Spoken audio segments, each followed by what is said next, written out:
আশাকর্মীকে মারধরের অভিযোগে পশ্চিম থানায় ডেপুটেশন দিল এলাকাবাসী। জানা যায়, গতকাল রাতে মাস্টারপাড়ার বাসিন্দা রাজীব সাহা নামে জনৈক ব্যক্তি লক্ষ্মী দেবনাথ পাল নামে এক আশাকর্মী ও তার কন্যাকে মারধর করে।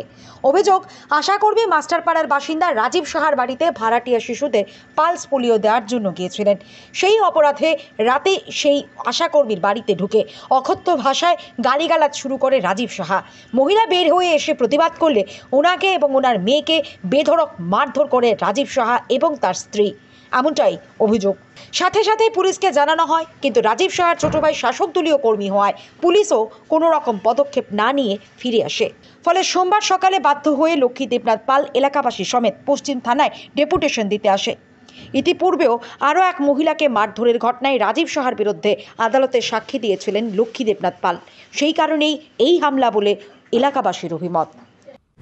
মালিক যে রাজীব সাহার বউ, তাদেরকে যাওয়ার জন্য আটক করে, তারপর তারা মানছে না, তারা অন্য রাস্তা দিয়ে গেছে, সাব সেন্টারে গিয়ে পোলিও টোলিও নিচ্ছে। স্যার নেওয়ার পরে তারা আয়া পড়ছে। আমি ধরুন আমার ডিউটি শেষ, আমি 4টার সময় বাড়িতে ফিরার সময় আমার আবার আটক করে হের গেটের সামনে।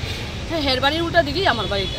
এরপরে আমার এই শোন, তোরে বাজে বাজে মোটরনিং করে তোর এই ছাতা মাথার আশা আমরা লাগে না, তোর কোনো উপকার আমরা লাগে না। আমরা টাকা দিয়া অনেক কিছু নিতে পারি, আমরা উপকার আর লাগতো না। আমরা বাচ্চারা কে কইছে পোলিও দিতে বললে, আমি কইছি শুনো, আমি পোলিও দেওয়ার কেউ না, এটা তুলে তুমি ম্যাডামরা লোকে কথা কইও, তাড়াতাড়ি নাম কাটাই দিত এই বক্ষণে। এখন আমি কইছি আমি তো নাম লিখছি না, আমি তো সার্ভে করে নিছি, আমার সার্ভেতে নাম আছে, বাচ্চারার পোলিও তো রেজিস্টার খাতা হয়ে গেছে, তারা তো পোলিও পাইছে, তুমি পারলে নাম কাটাই দিও। এই কথা কইয়া সবসময় একটা রুক্ষ অবস্থা থাকে। আমি আর আমার সম্মান বজাইয়া আমি বাড়িতে গেলাম না। যাওয়ার পরে আমি খুব কান্নাকাটি করি এবং আমার ফেসিলিটার দিদিরে জানাই এবং স্যাররে জানাই, আমার দিদি কাউন্সিলর দিদিরে জানাই, আমার এবং পার্টির বাইরেরও মোটামুটি একটা জানাই। জানার পরে তারা কি নিব না নিব কী করবো, আমি আর এই 2 দিন আর আমি আমার ডিউটি নিয়ে ব্যস্ত। কালকে আবার পালস পোলিও হইলো আমাদের মাস্টারপাড়া আদর্শ বিদ্যা মন্দিরে। আমি সকাল 7টা থেকে 4টা পর্যন্ত আমার ডিউটিতে আমি ছিলাম।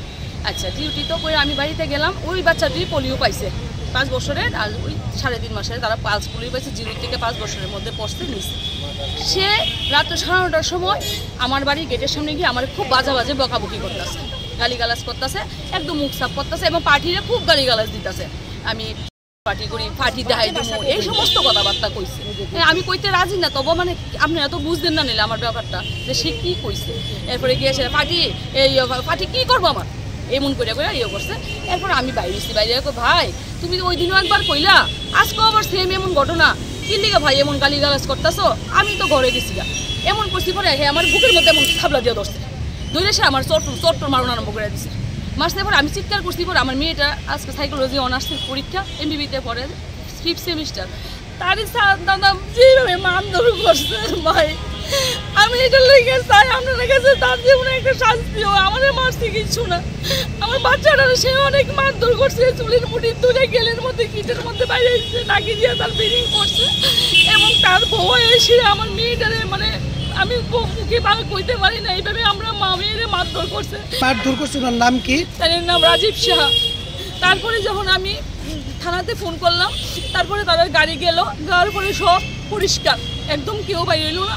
এরপরে স্যারে আমার জিজ্ঞাসা করলো কি হয়েছে ঘটনাটা, আমি স্যারের দ্বারে কইলাম। হওয়ার পরে তারা বাড়িতে গেছে, তারা বাড়িতে কেউ বাইরো না। এরপরে গিয়ে সেটা তারার একটা ভাই আমাদের পার্টিতে নতুন আইসে, রাহুল সাহা করে নাম, এসে কী কইছে আর হেরা সব লুকাই গেছে গা, বুঝলেন তো। এরপরে হেরা আয়া কী কইছে কইতাম পারি না। তো এখন পর্যন্ত তো আমি কিছু বুঝতে পারতাছি না, তার জন্য আমি সব দাদারারে জানাইলাম, আমাদের আশা দিদিমণিরাও জানাইলাম, আমাদেরও পার্টির বাইরেরে জানাইলাম, পাড়ার বাইরেরে জানাইলাম, ওখানে সবাই আমার পক্ষে আইসে। আপনারা একটা তার প্রতি একটা ইউনিট, যেমন তার একটা কঠিন শাস্তিও। আমার পাড়ার মধ্যে কিছুদিন পর সে এই ঘটনাটি করতেছে। আজকে এই ফ্যামিলিটার লোক ঝগড়া করে পুলিশ কেস, তারপর ওই ফ্যামিলিটার লোক ঝগড়া করে পুলিশ কেস। আমিও তার কেসের সাক্ষী আমি দিয়ে গেছি, পাশের বাড়ির এক মহিলারে ঝাড়ু দিয়ে বাইরে রাস্তার মধ্যে মারছে, এই সাক্ষী আমি দিছি। তারা কোর্টে এসে ভাই কেন সে এমন করব, সে পাড়া প্রতিবেশীরা এইভাবে খারাপ করবো। আপনার নামটা কি? আমার নাম লক্ষ্মী দেবনাথ পাল, আমার স্বামীর নাম অসিত পাল, আমার মেয়ে পুজিতা পাল।